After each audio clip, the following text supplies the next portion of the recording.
Recording to the cloud. Week 11, part 2. We saved the best part for part 2. In part 1, I kind of lectured a bit related to one of my articles on knowledge management and the changes over time and how technology can account or not account too well for knowledge management. And so if you didn't hear that, it's going to be available for you after class. Now we're going to hear from my former student, John Aaron Graves, who got his undergraduate degree at IU, got his master's degree at IU, got his PhD at IU. So he really likes IU. His PhD was in educational psychology. And of all the people whose dissertations I've been on, it's 127 or so. He can make the claim that he was the first doctoral student who finished at IU. Not the first one I was assigned. The first one I was assigned took 14 years to finish. He was the first one who finished his PhD. Now, he was the department chair, Larry Brown's advisee for a while, and I took over when Larry retired or something like that. I forget exactly what. So John worked at Accenture in Chicago for about 16 years or so, and has been working at Emerson Human Capital Consulting in the East Bay area of San Francisco for about a decade now, John, is it? It'd be 12 years next month. 12 years now. So, and he doesn't just work at Emerson. He's been doing other things on top of that. So John's an educational psychologist, a change management consultant, and he's an avid adventurer. And he's been to all these state parks and national parks, and every weekend is a planned out cool event. And if you want to be a friend with someone who does great, interesting, novel things, you got connected to John Graves as your Facebook friend. And I don't know if he's in WeChat. I haven't asked him, but if for sure he's in Facebook, and he posts pictures that would put someone at National Geographic, to shame, because he's just such an excellent photographer. And yesterday or today from Alcatraz and other places, the Golden Gate Bridge was in today's Facebook post or yesterday's. But he is a National Park Series finisher, meaning something like he's done 55 national parks or something. What is it, John? How many different national parks? Yeah, so there's an organization called the 52 Hike Challenge, and they have all kinds of different challenges. And one of them they came up with was hiking 52 national parks.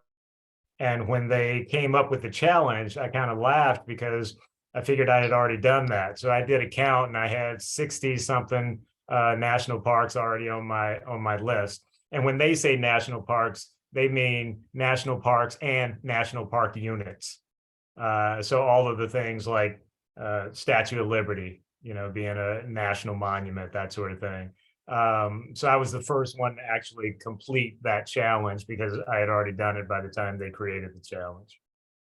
So you were the first one on top of that. That's a big, important point for your bio. The first one. I did 12 of the ones listed, and you're at like 50, 60 some, I got 12. I've been to the Washington, Monument and Lincoln Memorial and all that, and World War II and Korean and all that. I've been there. That's pretty easy to do. But, I'm amazed at how you are able to run long distances over the weekend. Yeah, so what Kurt is talking about is maybe a little over 10 years ago, I started a thing called 5252 Adventures.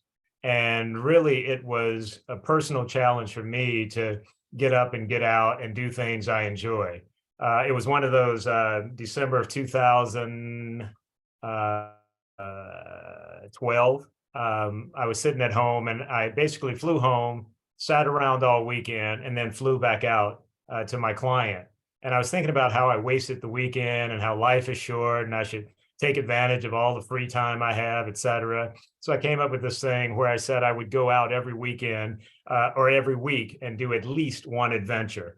And I decided I would define adventure as whatever I wanted, as long as it was something that I enjoyed. So my adventures have included things like hiking, mountain trekking, mountain climbing, kayaking, mountain biking, camping, all of those kinds of things. So I get out and do that. And so when Kurt alluded to running, I do everything from 5Ks to ultra marathons. So a couple of weeks ago, I did a 100K down in Texas.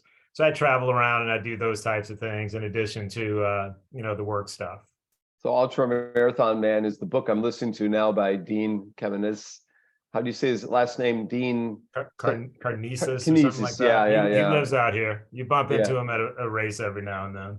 Yeah, I see his pictures all over, meeting folks and so forth. I'm on the second book. I'm gonna get the 50-50 book, 50 marathons in 50 states in 50 days. That's the next book. But I've also run over 3 years in a row, and I found that my productivity has gone up during this time.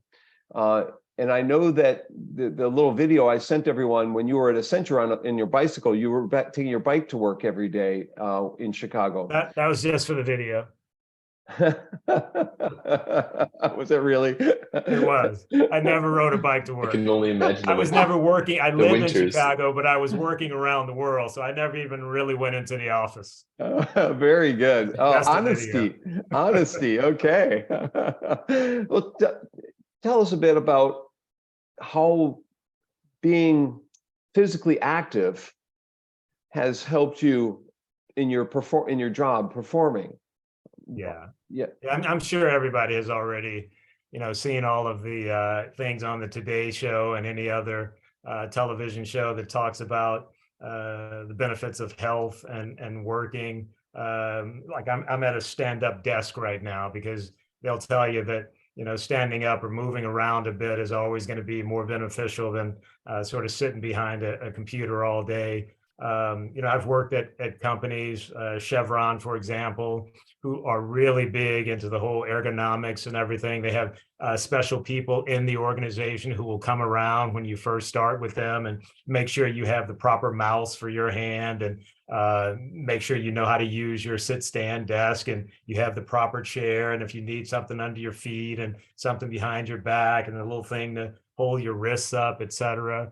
All of that stuff is important. And I'm not a medical doctor, or I can't tell you the details around it, but I've always been an athlete, and I just know that there are benefits to me getting up and moving around. And when I'm working, I am totally outside and doing all those kinds of things. When I am working, like I say, I'm standing up, I'm taking breaks periodically to go walk my dog now that I'm doing a lot of remote work, et cetera. But there are serious benefits to eating healthy, getting your sleep, and remaining active.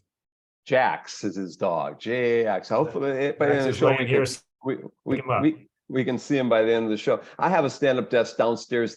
It's a hydraulic. This one's a stand-up. I put it down for this session. But tell us back at Accenture, how your job changed over the 15 years, what you initially were doing. So John also minored in IST. So he majored in ed psych, but he learned a lot from Dr. Melinda and other faculty in IST. So tell us a bit about your job role at Accenture and how it related maybe in any way at all to the field of IST and how it changed over the 15 years you were there. Yeah, so I was we started with Anderson Consulting. 5 years in, we became Accenture. And when I went in, I expected to be a guy in learning and development. I thought I would be doing a lot of, training efforts for large corporations, et cetera. For those of you who don't know, Accenture is one of the largest and arguably one of the best consultancies in the world. I think right now they have about 500,000 people in the company. When I left, we were big, but probably 250,000. So it's a large organization, and they do all kinds of consulting. So there are folks there who are strategy consultants. There are folks who kind of do a lot of process work. There are technology consultants, and then there are change management consultants. So that's the work I do, is change management. It's helping large organizations or government agencies go through transitions. Time there's some type of a change, I might be called in, or a team of folks like me might be called in to support that effort. When I started, being a big organization, it's sort of a ladder thing where you come in at the low level and everybody's goal is to make it up to the top level. At the time, they were called partners. And so when I rolled on, I said, you know what, I'm gonna make partner with Accenture. So my first project was an SAP implementation. So one of the large ERPs, they were just becoming popular back in the mid 90s. So we went into, there was a team of us, all those different types of consultants who were going in helping this one company implement SAP. My role on the team was was part of the training team. So there was going to be a large training effort to get all of these end users, different people from around the company, accustomed to working with this new technology. That was the role, and I thought I would continue doing roles like that because, again, educational psychology, cognitive and instructional systems technology. I thought, okay, this is what I do. I start my second project. I really did a little bit of training development, but I also started sort of branching out, and it became a little broader around change management. So I was doing a little bit of work around organization design, so how people's jobs were changing. Then it became a little bit of communication work and sponsorship work, executive sponsorship, that type of thing. A few projects in, I was no longer kind of the training guy or the learning and development guy. I became more of a change management resource. The longer you stuck around an organization like that, you start to grow and you do a little less of the work and a little more managing of the work. To go and as I kept going, I said, I would look up and see those and trying to understand the work they were doing. And really, I could see that they were doing sales than anything. So they were responsible for selling the work. And I started to think to myself, I don't really, if you had asked me on day one, do you want to grow up to become a salesperson? I would have told you no. But that's exactly where I was headed.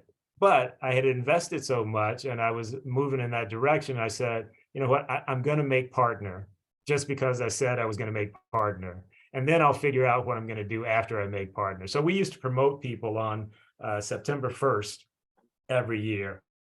And I joke and said, on September 2nd of whatever year I make partner, I'm going to take off. I'm going to go do something else. And the time I got up that level, we weren't calling them partner anymore. We started calling them senior executive. And now they call them managing director. So if you know anybody with Accenture who's a managing director, that was the level that I was working towards. Eventually, I made that promotion and I became, senior executive. I did not leave on September 2nd, but I did hang around another 3 years. But those 3 years were exactly what I thought they were going to be.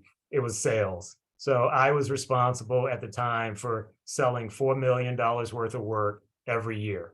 And selling, in my opinion, is very difficult because it's something you can't really control. People are going to buy it, they're not going to buy, and it doesn't matter how good you are, or how good your company is, or how good the solution is. It all has to do with whether or not they have the budget and the timing. And there were just so many things that could go wrong. And I just assumed that, this isn't sustainable. It's very stressful, and it's just hard. And it's not something I want to do. What I want to do is roll up my sleeves and actually do clients. I want to be on the ground at a client, helping solve their problems. So that's when I rolled into Emerson Human Capital Consulting, because it was an opportunity for me to do the kind of work that I really want to do. When I joined on with Emerson, I was doing work that I had been doing years before with Accenture. So it's kind of like taking a step back, but it was going back to do the things I wanted to do. I didn't want to be that executive type, and I didn't want to do that. About 8 months into my time with Emerson, they promoted me to a director role, and sort of missing the title of senior executive, et cetera. I went ahead and said, yeah, I'll do it. About a year in, and I realized this is exactly what you left when you were at Accenture. So I asked very politely for a demotion. Can you put me back and let me go do work with clients, et cetera? And the company was nice enough to do it. It took 2 more years to work myself out of the director role. So I was a director with Emerson for 3 years, but now I'm doing the work I like. I get a call or a tap on the shoulder and say, hey, here's the client, here's the problem they're having, go help them. And that's the kind of work I enjoy. So that's what I'm doing now. So we're in the midst of the end of the semester, the last 5 weeks, and we start getting into human performance technologies called HPT. I don't know if that term comes up at all in your work setting, as well as HRD, human resource development. And so they're reading a lot about human performance technologies, which is kind of what Melinda was doing within IST, and Pershing and some of the others were focused on. We've lost that. Most of the people who are doing HPT have left IU. And I'm wondering if there's anything you can compare it to, because they're going to be reading about HPT and HRD in the next few weeks. Do you have anybody in the field of learning with technology, for instance, going back to your old, learning with technology or learning and development kind of people? Do you have any mentors or any people any heroes that you want to get their latest book or their latest articles and you read up on? I'm just curious. Not necessarily in learning, because again, I sort of moved away from learning and training and instructional design and all those things 20 plus years ago. So part of our company, there are folks who focus on that type of work. I happen not to be one of them, but there are folks in sort of change management fields that we kind of look to and think about. And I did make a slide around that, if you don't mind me sharing for a second. Yeah, let's go to your slides then. Okay. And I had these guys as sort of a point of reference. But things around emotional intelligence and agile and design thinking, maybe that kind of touches some of your stuff. But millennials in the workplace, because again, all of the things that I think about and focus clients around is just the people side of change, really what it is. So these are some of the folks that folks in our organization are starting to read and looking at them as sort of leaders in the field. A lot of you have probably read some of these Malcolm Gladwell books, The Tipping Point and Outliers and Blink and all of those types of things. But these are sort of the experts that I kind of look to. And the sad thing about sort of being a practitioner is you don't really get paid for research and trying to stay up on the latest. You're really going in and helping that client with whatever their problem is. If it happens to be one of these things, then yeah, you have an opportunity to sort of read and start getting smart and actually practice some of those things out in the field. But some of these things are just sort of things that I would be interested in reading, and they'll come up at a client at some point. But certainly not an expert in these areas. But these are things that if you were going into change management, to say these are some things that are sort of top of mind and things that people are thinking about. Oh, I thought you were going to show all of them. So let's go back to your current job at Emerson. How has you kind of explained how that's changed over time since you've been there? Are there any predictions of what's next at Emerson? What kinds of things haven't you gotten into doing, and what would you like to do that you maybe haven't done yet in your current job? Well, yeah, things are coming up, and things are always evolving based on what's going on out in the world.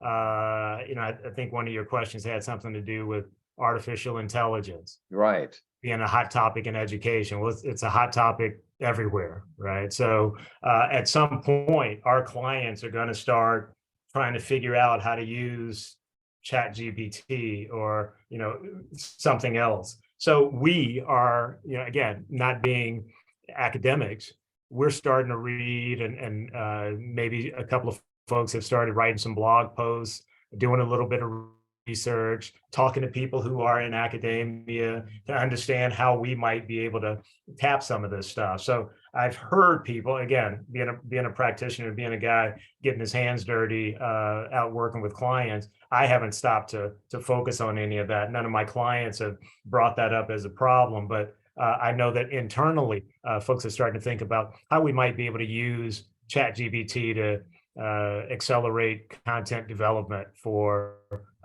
training, how we might be able to use it in some of the communication work we do to save time, at least use it as a starting point to come up with whatever the communication is. Maybe we sort of rewrite it or use some of that as a draft or a man for something else we're going to do. So there are opportunities for us to use it as consultants, but we know that our clients are going to be coming to us and expecting that maybe we know a little more about it than they do, and we may get pulled onto some project. A lot of times what I found is I don't really get good at something or smart around something until we have to use it. So if I get called in to work on something regarding Chat GPT, you call me back and I'll be the guy on that. Right now, I am not. Do you have any couple of recent stories without disclosing the company itself? Like it could be Nike, you can just say a footwear company or whatever. A couple interesting recent stories or issues that and solutions that you found for them. Could you share a couple of things so that we can get a sense of what you're working on? And I have no problem saying names. There are some clients who don't want you to use their name. So in that case, I would say, large footwear or apparel, sports apparel company, et cetera. But a lot of them are okay with the name being used. I'll show a quick slide.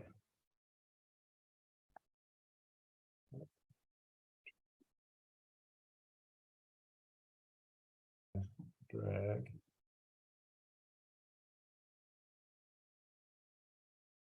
Yeah, so these are the types of companies I work with. And sorry, guys. Sorry. When I don't do my things in order, Kurt, I blow it. That's okay. If you want to go through. Yeah, so just real quick, these are some of the folks, and I guess by looking at this, it can kind of give me a clue as to some stories.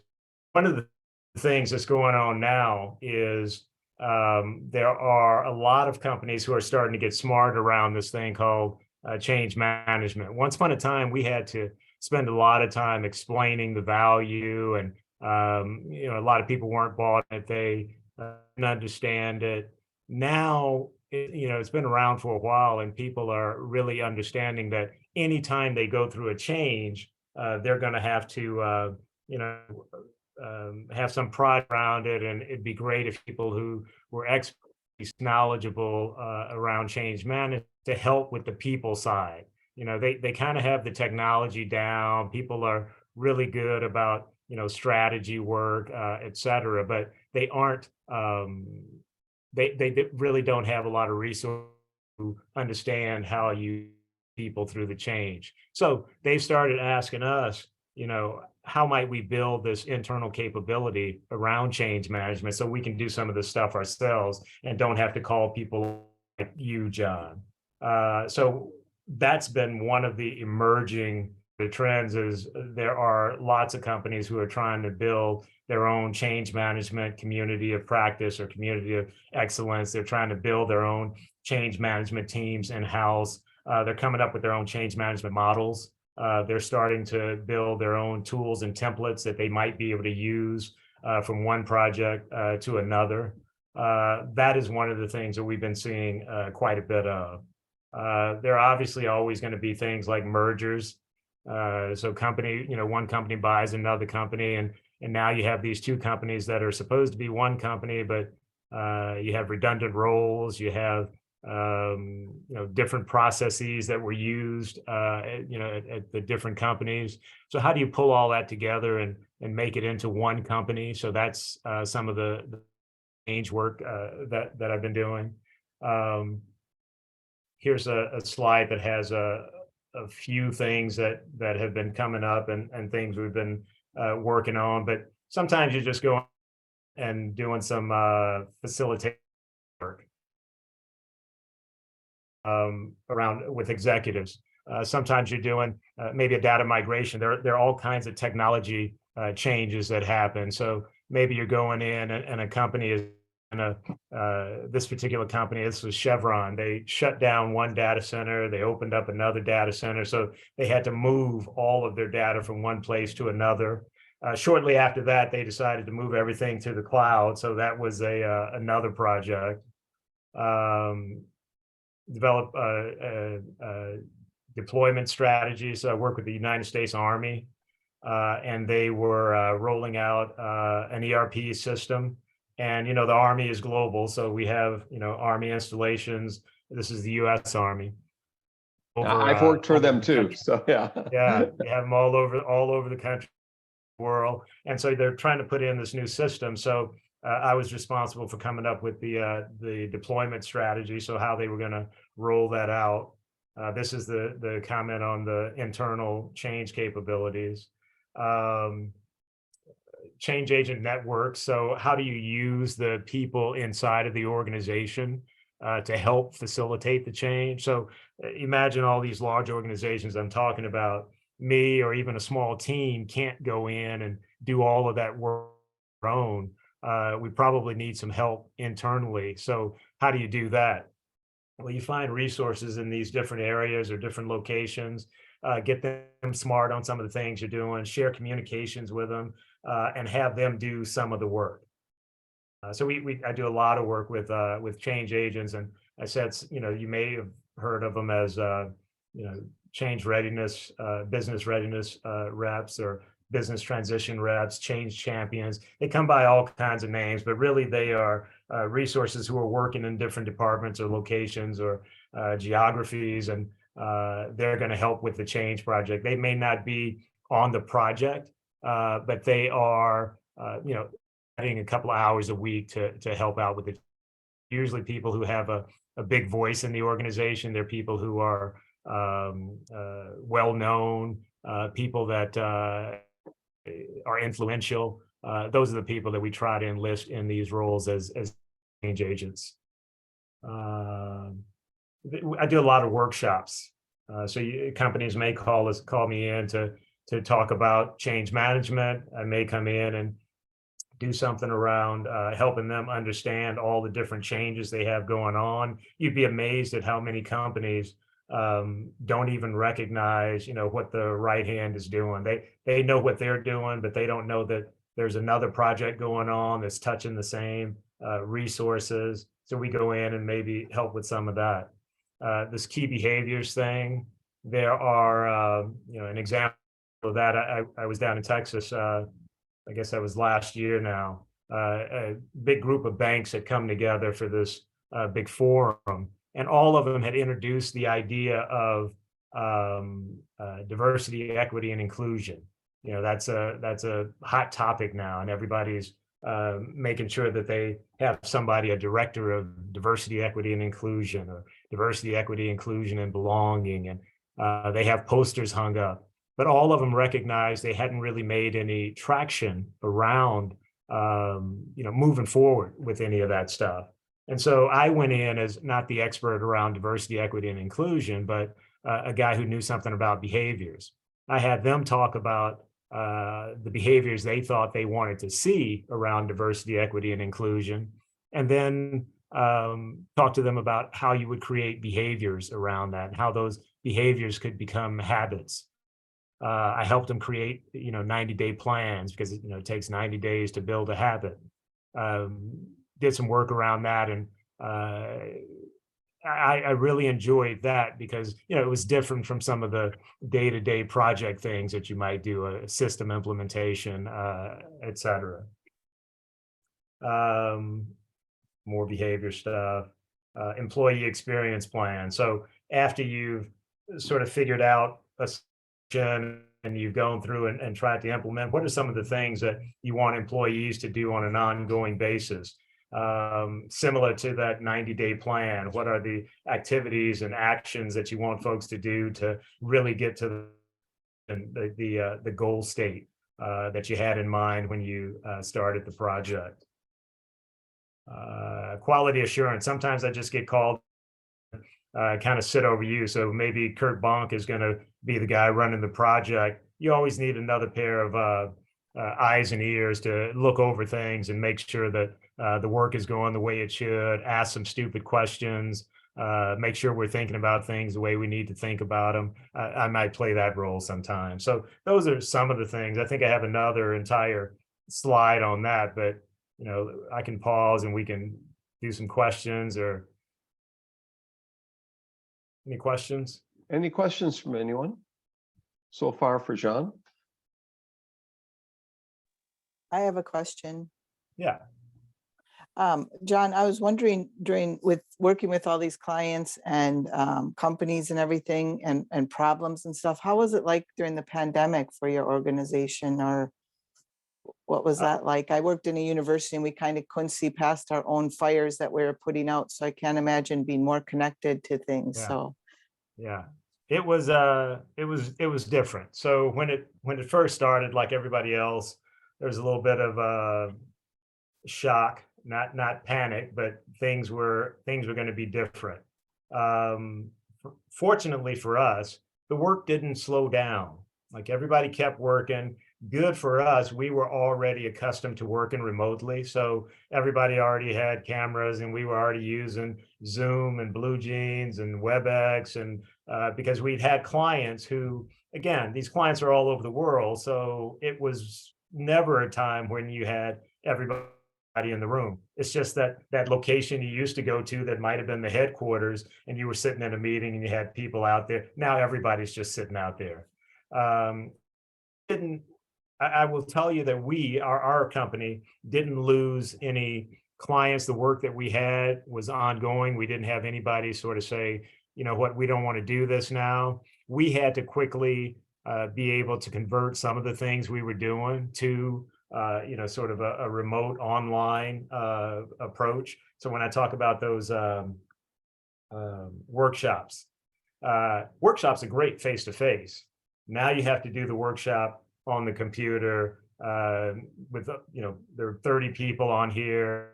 Some people, you see their name, but you don't see their face. Are they engaged? Are they not engaged? You want to break them into groups. So, oh, John, now you have to figure out how the technology works so I can put people in a group and bring them back. And so there's a lot of stuff like that you had to start getting smart on and learn. But after a while, it became second nature. And now it is not uncommon to work on some things. I got called for I'm starting a project tomorrow, and it'll be remote and it'll be fine, because that's kind of the way we work now. A lot of our clients today, I'm always confused when I watch the news in the morning and they show the traffic, and I'm like, where's everybody going? Because it seems to me like everybody is still remote, but apparently there are some people going into the office. Well, a lot of our clients are saying that they are hybrid, kind of in the office and remote. And what I'm learning is a lot of folks are remote more than anything. And if they have some big team meeting or some forum or some team building activity, then they bring people into the office. For me as a consultant, I can count the number of times I've gotten on a plane and gone someplace in the last 3 years. The first year, nothing, right? It was all remote. Then the next year, people started to kind of, venture out a little more. And but I can count those times, and every one of them have been, for a one-day workshop or a two-day workshop. I worked with a client down in El Paso, a food manufacturer, and they had me there for 3 weeks, sort of a couple of days this week, and then the next week I went for 4 days, and the next week that was sort of a little bit of traveling. But I certainly haven't flown in, been on the ground, worked with somebody for 6 months or whatever, and going back home. It hasn't been like that. For the most part, it's been a lot of remote work. And I'll tell you, I don't like it. Well, a couple of reasons. One, I got into consulting because I wanted to travel. And so if this had been, the way of working 27 and a half years ago, there's no way I would have done it. I'd much rather do something else. I don't like it because, it's difficult to build relationships when you're remote. So let's say I have a meeting with Jennifer today, and we're going to talk for an hour. Well, we're going to do the business. We're going to hang up, and maybe I have a call with her again next week. If the project is only 2 or 3 months long, it's just a bunch of 1 hour calls. I don't know that Jennifer's getting married next week, or she's got a kid, or she's going to that wedding in Hawaii. And we don't talk about things like that because it's 1 hour, and you're sort of in and out. And you miss all of those times when you had an opportunity to walk back to the office with Jennifer, and I'll stop in her office and ask a couple of additional questions, or maybe I see Christian in the cafeteria, and I just go sit with him and we talk about work or don't talk about work. But you had a chance to get to know people, which helps you work with them a little better. I don't have that, because if I'm talking to you on the phone for a week, and then I do the status meeting on Friday with you for 30 minutes, and next week we have our regular round of call, I feel a little uncomfortable calling Kurt and saying, "Hey, Kurt, it's John. I was just calling to see how you were like." You don't do any of that anymore. So for me, it's a little problematic. Some people love it, depending on where you are in your life. There are those folks who, oh, I have small children, so I can be at home, or I have aging parents and they live with me, so now I don't have to leave, or I have a dog and I'm completely attached to them. Whatever the reason, there are some people who really appreciate being at home, but I would like to be at my client, even if it were a local client and I had to be out there in that traffic that I see on the news. There's something about going to work for me. So in this entire time, I've still maintained a routine. I'm the guy who gets up in the morning, and I work out, and I take a shower, and I put on some clothes, and then I come into this spare bedroom, which has now been converted to my home office, and I stand here like I'm working all day. I understand that, John, because I was doing keynote speaking around the world. And in November, I finally did, after almost 3 years of not, I went to Rochester and did a talk for the state continuing ed conference or whatever it was. And it just felt so good to be in a room with all these people. And it feels great to go anywhere. Just pick the crappiest city, just send me there. I would just love to be someplace, Exactly. It does not have to be the exotic locale. Yeah, I hear you totally. Now, I do have something in China at the end of May that's probably going to be virtual. There's a little problem with COVID still there, somewhat, in going to Beijing. But so I think I'm not doing that, but I might have Egypt in October and Japan as Amelia knows, in the early December. So a couple of things are starting to come up again. I have a quick question. So when you went to the Army bases, did you go to any of the forts, like Fort Benning or Fort Sam Houston, or any of the? Yeah, I've been to Fort Knox, and I'm not going to remember them all now, but I've been to them. Other questions for John before he goes to? He's got more slides for us. They're all out of order now, Kurt. You blew my whole thing. So yeah. Christian, if none of the students have questions, then go ahead, Christian. You're a student still. You've not passed your dissertation, so you've not even written it yet. You're still a student. There's a lot of dissertation babies growing up here. Technically, that makes him a candidate, though, right? Right, Christian? Yeah, exactly. Yeah, I'm almost. Yeah, no. Maybe someday when I grow up. John, what do you see the difference is between, or I guess the differences are between IO psychology and instructional systems technology? Because it seems like to me that what you're talking about is very, very closely related to IO psychology. Yeah, I think they are probably sort of closely related, but the organizational stuff is really going to touch more on, I think, sort of delve down into sort of business aspects, organizational aspects. It doesn't have to be I guess it is business, even if it's a government agency, et cetera, but it's more around business type things. And I think kind of for me, like when I was doing instructional systems, technology and that sort of thing, it was hardcore instructional design, how you make learning programs. It was that type of thing, which is not what you'll get in that more organizational slant, I think. John, do Yeah, you have I mean, any? what you're talking, Go ahead, go Christian. ahead. Oh. What you're talking about with change management is really fascinating to me, because it's this interesting hybrid of learning, but also psychology and Yeah. organizational development. It's Yeah. it's a really interesting meld of all of these different things, and Yeah, that's it's really cool to why I see. got into it. I mean, you just Yeah, again, my company is folks who sit on the quote change management side and folks who sit on the learning and development side. Once upon a time, I thought all of that was one thing, but now we sort of parse it out, and and you even have some companies who will even say change management and communication, and I'm like, all of that is change management. But you're right. There is a huge psychology component to it. There's a learning component to it. There's a business component to it. It's a nice hybrid of cool things to work on, in my opinion.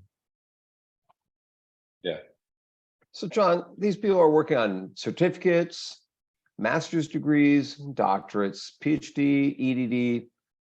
If you were in their boat, given what you know now, what kind of course experiences would you recommend that they add to their resumes before they graduate to make them marketable out in the real world somewhere? Wouldn't have to even be something in their program. Might be something they take on the side while they're still a grad student.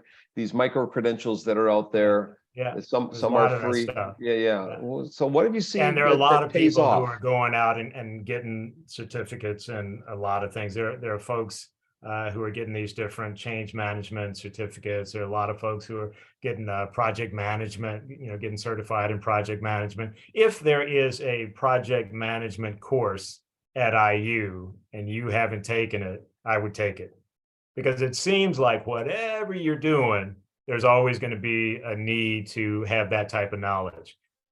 You may not be the project manager for something you're working on, but you will still be doing project management.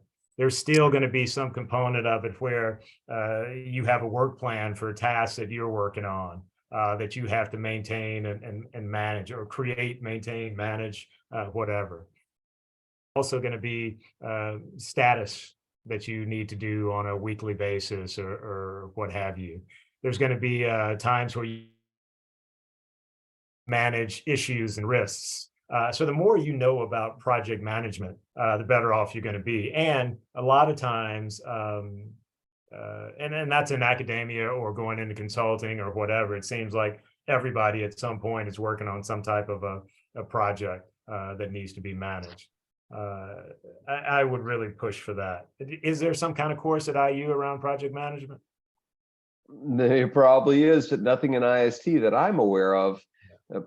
Christian? I'll be looking for one.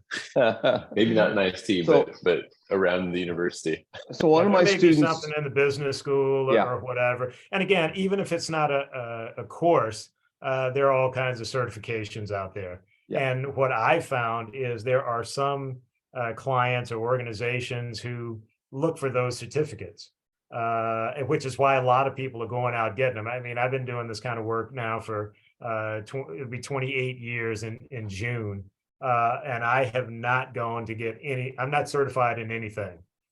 So I'll talk to these people who, have 2 or 3 years experience, and they have a whole laundry list of certifications, which meant they took some class someplace, paid some money and took a class. But there are clients who are looking for those types of things. Are you certified in X, Y? I haven't bumped into them. It seems like when I come in to talk or interview with them, because a lot of times you have to interview to get onto projects, et cetera. But it's a big deal, and there's a big market out there. People are selling these certifications, but you do learn something by going through those programs. If you can't find something at IU and kind of map it into your coursework, don't worry, there's something out there you can take. Right. But And so we have highly an agreement. recommend project management. We have an agreement with LinkedIn. I'm sure there's project management courses in LinkedIn. So Yeah. you can take as part of an IU, being an IU student, right? I had a former student, her Yes. name is Vanessa Denon. She's at Florida State. We recently edited a special journal issue. When she graduated and she got a job at Florida State, she went down there and she says, Kurt, they want to teach project management. I said, teach that course. It's job security. You know, instead you won't lose your job. They're going to need you to teach that course for a long time. So I agree with John. Yeah, does anyone else I have several more questions, but we need to probably move on to the other slides in a second. But Christian, you want to go first? So all of these experiences that you're having now with as a consultant, do you think you would be able to have done those right out of your PhD program? Would you? So two things. How would the clients have viewed you, and what would your comfort levels have been with doing the type of work that you're doing now without the previous work, that this whole corpus of, what is it, 25 years or so of not like being done with your PhD program? Would More you have than been able to 25. step fresh out of, yeah. Would you have been able to step fresh off your PhD and done consultancy type of work? Yeah, I did. So when I Okay. finished the PhD, Kurt did my hooding in May. In June, I was starting my consulting work. So I thought the question was going to be more around, did you need the PhD to do what you're doing? And the answer is no. Right. Okay. So I did because that was something I wanted to do. And, I taught for 4 years at IU in the Student Academic Center. So kind of education courses and helping students get, situated at the university, study skills, all those types of things. It wasn't until then that I thought about academia at all. I'm like, oh, it would actually be kind of cool to work in a university setting and maybe teach and, that type of thing. But I had never thought about it before. But yeah, I didn't need the PhD. There are a lot of 22-year-old people who finish their undergraduate degree who jump in and start doing consulting work. I did a PhD, so when I came in, they assumed I knew a little more than maybe the 22-year-old with the bachelor's degree. So that knocked a little bit of time off of me sort of working my way up that ladder to get to that more senior role. Partner. But even though I took classes and I, went through the program, and I then had a PhD, when I showed up, I was like, everybody else. I was new. I hadn't done that kind of work. I hadn't been a consultant. I didn't have experience working with clients and all those types of things. When they asked me some things around instructional design and how we were going to develop the courses around this particular problem, I had some opinions. But there's so much more to it than just developing the courses or whatever work you're doing. Yeah. John, So we should probably you have. felt prepared. Yeah. Yeah, I felt good. And again, going into those larger organizations, that's the difference between large and small, right? So going to that large organization, there's going to be some hand-holding. You're never going to show up and be expected to be the person. You're going to be on a team, and there are going to be some people who've been around for a while, and you're doing this piece of the work, and they're looking at that for you. And the next time around, you do a little more. Now you're sort of helping some you. So it's a very gradual process to, get up to those levels I was talking about. If you come over to the company that I'm in now, there's an expectation that you've already been around the block. We probably won't hire you if you come in and say, yeah, I haven't done this before, but I'm really interested and look at my PhD. It's like, maybe you don't come in with us. And so the smaller the organization, the more expectation there is around, what you can do, right? So they expect for me to be able to land at a client and work on almost any problem that client may come up with. They expect me to be able to work alone. Maybe there's no team. I'm the change management resource. Maybe everybody I'm working with is from the client side. Uh, that's sort of the expectation. I couldn't have gotten the job that I have now straight out of my doctoral program, but with a large company like Accenture and Deloitte and those types, you can get in because they expect to groom you and teach you everything you need to know. Got it. Thank you. That's perfect. And anyone else? So John, you probably should show the rest of your slides. We're getting near an hour, and I know I promised you no more than an hour tonight. But So I'll quickly flip through them. I don't know that I'll talk to them, but since we made them, we'll. Hey, John, when you're doing these, are there deliverables that you have to every time you have to turn in some kind of deliverable in terms of paper format of some kind? Yeah, they're always going to be deliverables. So if I show up, some of the things that I may do, I may have a stakeholder that I do to understand who are all the people impacted by the change. Then there may be an impact analysis. How are they impacted? What's happening to them? How are their jobs changing, et cetera? There may be a communication plan, and then all of the communication deliverables that will come as a result. There may be a training plan. There may be training deliverables. There may be a trainer program that I have to create. There may be, the risk log may be a deliverable. There may be a payment plan. So depending on what the project is, it's never the same. If it's a similar type of project, the deliverables may be similar. When I worked with those companies who were building their own change management function, one deliverable was going to be their change model. Another deliverable might be templates for all of those things that I just talked about creating. They want to have for how they would do those things themselves. So the deliverables are going to vary, but a lot of times the payment is based on deliverables. So I may have 10 deliverables, 20 deliverables, whatever it is that I have to put in, and there may be money associated with each of those deliverables. I assume you have templates to speed the process up Yeah, and there are times when you go in and you have to create something from scratch. Right. It's different from something you've done before and that type of thing. But if I'm going in and I got to do a communication plan because there's a huge communication effort that goes along with this technology implementation, I can do that blindfolded, but now I it fit to your organization, your stakeholders, et cetera. Is there someone back in the home office where if you're doing so many different, and they ask for an additional report that you send it back to the home office and they help you as part of a team member kind of thing? And with the company I'm on with now, there's always going to be somebody who acts as QA. I talked about being quality assurance earlier, but there's always somebody, even if I'm the only person on this project. There's going to be somebody that I can hand things to say, hey, I have some deliverables that are due next week. I want somebody else to take a look, another set of eyeballs, and they can look and ask me again, ask the dumb question. So why'd you do this, John? And what is this? And I thought I saw the statement of work and we talked about doing this other thing. What happened to that? And I can explain why it is or why it isn't, or I can say, you know what, didn't think about that, need to add that in. So there's always somebody who's sort of watching. When you're with that larger organization and you're part of that team, there's somebody on that team who's doing that type of thing for you. But there's always somebody who's looking and giving you feedback. And again, to Christian's point, that's how you learn and get smarter, et cetera. Okay, thank you. Yeah, so we talked about me and the studying. I also did some studying over at Loughborough University in England.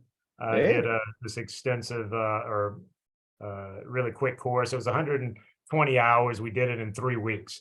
So basically you were in class 40 hours a week for 3 weeks. He talked about Melinda. I was in a program. When I was in the program, I took an instructional design course with him. And then I met Tiagi as a result of that. And Tiagi, do you guys know Tiagi? So Tiagi, they probably haven't met him. He was always a keynote at the IST conference, but he hasn't been lately. But he was a guest in last year in this class. Yeah. The week after you, he was, and Melinda created this class 40 years ago. Small world. Yeah. So the So video these are the people who got me into consulting. It's because of them that I decided to do what I'm doing. And then we talked about, kind of getting into management consulting. We talked about the 2 companies I've worked with. We talked about, some of the things that you should probably pay attention to or try to get a handle on while you're in graduate school. So you see that there are these things on this other skills list, and you see my project management is on there. Anything around communication, research, all of those things help in the work that I'm doing currently. We talked about all of these different types of things types of projects that I've worked on. We talked about, working with all these different types of clients. So Kurt, when I showed this last year, there were probably 5 new clients on here since last year, Coca-Cola being one, Quench being one, Dr. Pepper being one, Ag First Farm Credit Bank being one. So, clients kind of keep coming.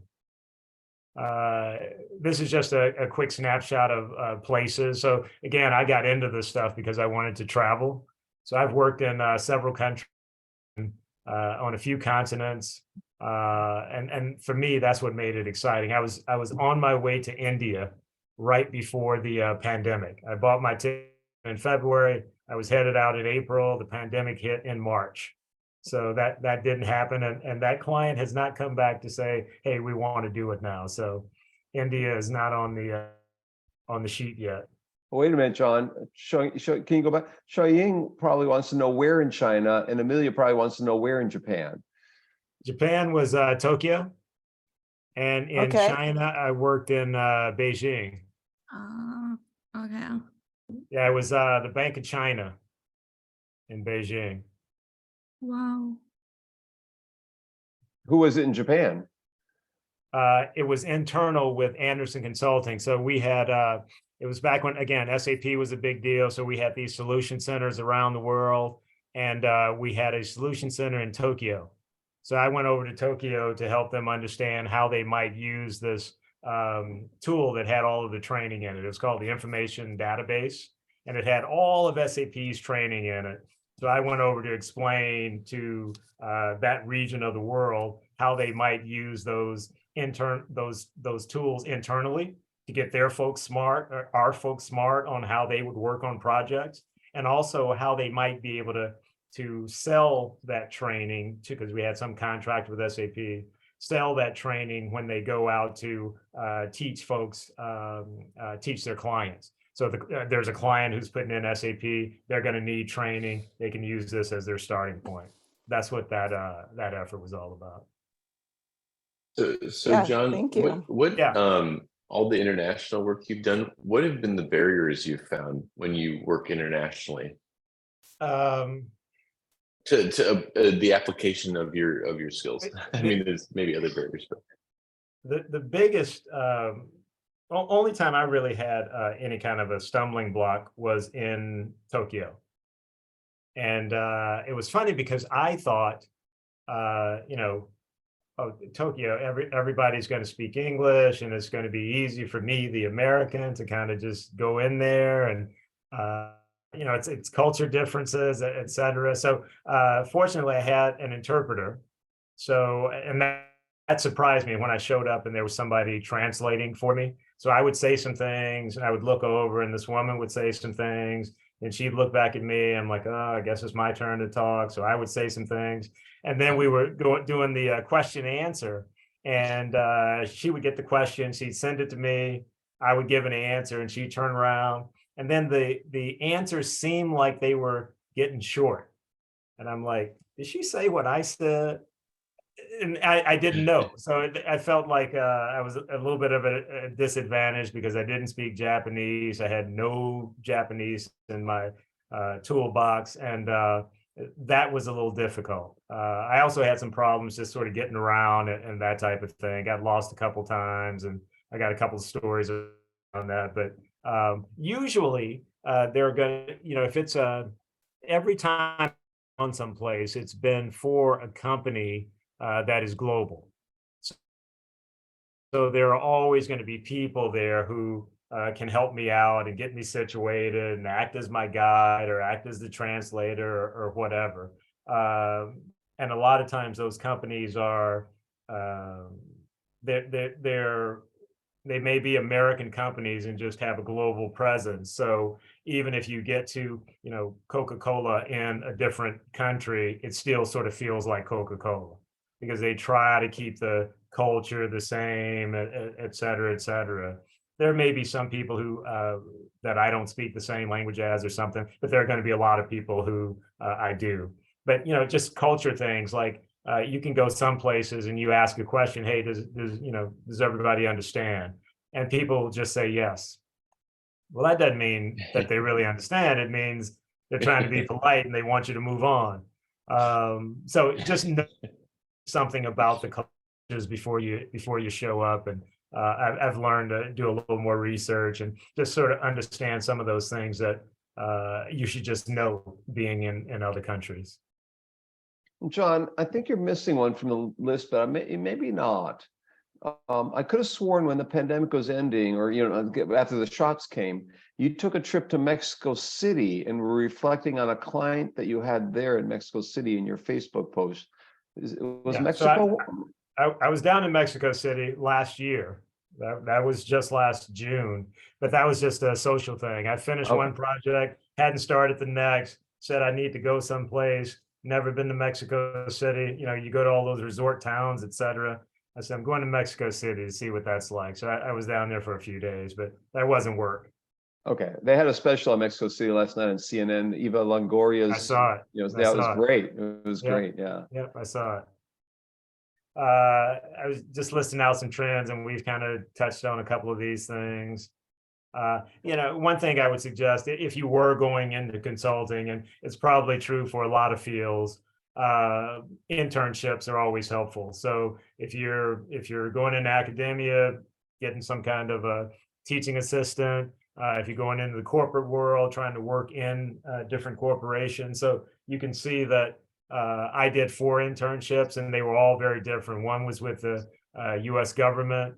One was with an accounting and consulting firm.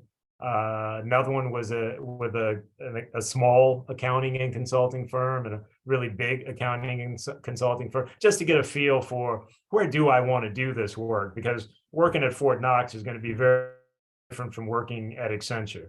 It's still, you're still an instructional designer or doing learning and development work, et cetera, but those are going to be different experiences.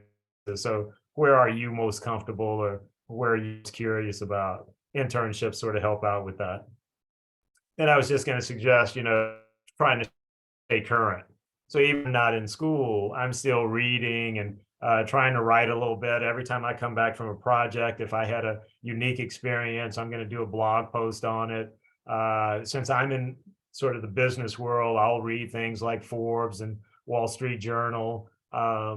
We have some books that our company has written, so I've contributed to things like our technology change book. But just staying current, being a part of those professional organizations, instructional organizations. I really enjoy, the things that I kind of learn around this experiential education thing. I like that kind of stuff, and I have fun with them. But I've been a part of a handful of professional organizations. You learn things, you stay current, you stay fresh. There are always people like you coming in from academic backgrounds and telling us about the latest things, and maybe I can take some of that back to my client, et cetera. We talked about these guys, and then I was just curious, does any of this stuff sound interesting to you folks?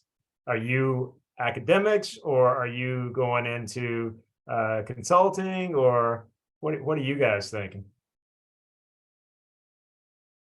Christian? Well, I'm going into consulting, hopefully. Okay, very good. That's the goal. And it sounds exciting to me. So it sounds like I'm on the right path. It has changed the type of consulting you wanted to do or want to do? You know, actually, kind of, yeah. Okay. It's interesting because I originally applied for IO psychology program at IUPUI because I was looking at that type of aspect, but I realized very quickly that that's maybe a little bit more analytical bent. And I think I've found my home with IST because it has a lot. It has the potential to do these types of things, whether it's change management, talent development, um, organizational development, because it's all involving learning and the group learning. And yeah, I it's more artistic to me than Yep. the pure data crunching that I think I've heard a lot about with IO psychology. Yeah, and you got to make sure it's something that you want to do for a while. I mean, it is so easy to get burned out on things that are you find are just not interesting. One of the things that I really appreciate about it is even if it's a project or a client that I don't really like, I know that it's not going to last forever. It's going to be I'm in and out. You know, it might be a year, but you know what's a year in the grand scheme?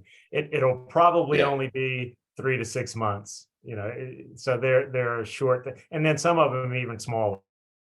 So I yeah, appreciate that and being able to bounce around to different industries and different types of clients. I mean, you saw I work with Nike, I work with Coca-Cola, work with the U.S. Army, I work with the U.S. Postal Service, I work with NASA, I work with Bank of China, all over the board. I think that makes it yeah. interesting. And so you said you like traveling, but you don't just travel and do your work. You prefer to travel for work.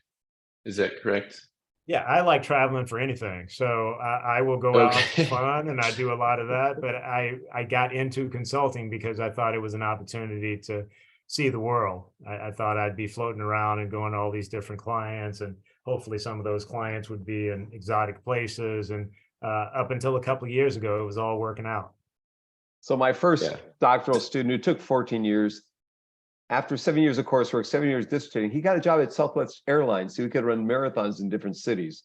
And he met his wife on a plane. She's a flight Everybody's got attendant. their reasons. Yeah. Yep. They all want to travel. We haven't heard from Brandon. Do you have any comments for John before he goes, Brandon?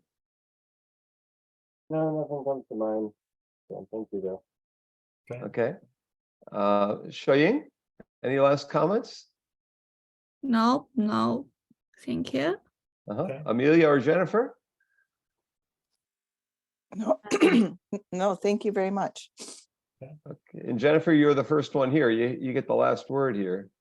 Well, I don't know if it's the last word. I did have a little bit of a question about how you have to adapt your approach to what sound like vastly different clients, from military to government to corporations. Yeah. And are you, I just, you know, being very think, flexible? Sorry. yeah, that's the thing. You have to be flexible. You have to be somewhat knowledgeable, even though everybody's different and maybe their problem is different. You know, I think of having a toolbox, and I have a lot of toolbox, and I can pull them out and maybe, you know, I can use that hammer in different ways. Maybe, you know, I large screwdriver, but I need a little smaller one. Maybe I can stick my finger in there and kind of twist that screw around. I mean, it's all about using the things that you have and have learned, and just understanding how things are different. What did you experience before? And again, that's what makes it interesting. If I came in and did the same thing, use the same tool the same way, at the same time of this particular project, I'm doing the same thing I did at that would be boring. So it's a little exciting. Like tomorrow, I'm starting a project and they haven't given me a whole lot of information. And I hate that, but I also love it, right? I hate that I don't have everything. I would love to be able to say, yep, I'm going to use this stuff when I go in there. I don't even really know what the problem is. So I'm going to be talking to folks tomorrow, and I have my list, and hopefully helps me to sort of drill down on that. But you really get good at going into these ambiguous sort of situations and figuring it out. And then it always really feels good after you've done that, after you sort of made it to the finish line, et cetera. But a lot of the things that I have, a lot of the things that I know, I can apply them in a lot of different situations. But So it's John- certainly not cookie cutter. Yeah. But again, that's what makes it exciting. That's what makes it fun. John, Jennifer had a question for my part in my first hour that you can maybe answer better than me as the last question for tonight. She asked about mentoring programs. So what did your mentoring program, what was it like at Accenture? What is it like at Emerson? What do you see out there in the real world? What kind of mentoring program? Do you create mentoring programs as part of your change process? Yeah, I have not created anything, but with Emerson, one year, so not every year, 1 year, we actually had a sort of a mentoring. I forget what they call them exactly, but it was a mentoring program where we brought, because again, we talk about having a lot of more senior folks doing the work that we're doing, been around the block. Well, that year we brought in some folks from college, so they were straight out of college. They thought they might be interested in going into consulting. And we sort of acted as mentors for them. So you can almost look at it as a paid internship. I mean, and they had some cool experiences. They were showing up to projects with us, et cetera. And then I showed you my slide on the internships I did. I would look at any of those as sort of mentoring programs as well. The thing I learned in graduate school is people are willing to pay for internships. It seemed like there were a lot of undergrads who were doing sort of free internships. I got money for working all summer at St. Charles for Anderson Consulting and Arthur Anderson and that sort of thing. So I think those are great places to gain experience and start getting smart and making introductions and networking with people who work in the companies or work with other companies, et cetera. There's a lot of benefit to getting into those programs. I appreciate all this tonight, John. John is he's been here once before. I think it was a year ago or a year and a half ago. I think it was exactly a year ago you joined us. And I learned a lot today. I learned a lot last year. I keep learning every time I have you come in. I didn't know about the books that you created. I'd like to see one of them. I'm actually curious. Yeah, we can send you some 3 of them. One Yeah. on learning and development, one on change management, technology change. Well, for sure, one where you have a chapter in the book, so I can see what your writing is and what you're thinking. So make sure whatever you contribute is in the batch that you send. We'll get you some books. Yeah, it'd be great. Let's give John a round of applause tonight for coming in. He had to work overtime tonight. It was 5 o'clock when we started his time in California. It's now past 6 o'clock, so we need to let John go eat dinner. Everyone, it's been wonderful. It was a pleasure talking to you guys. Thank Thanks, you. John. I will stop the care. recording right now.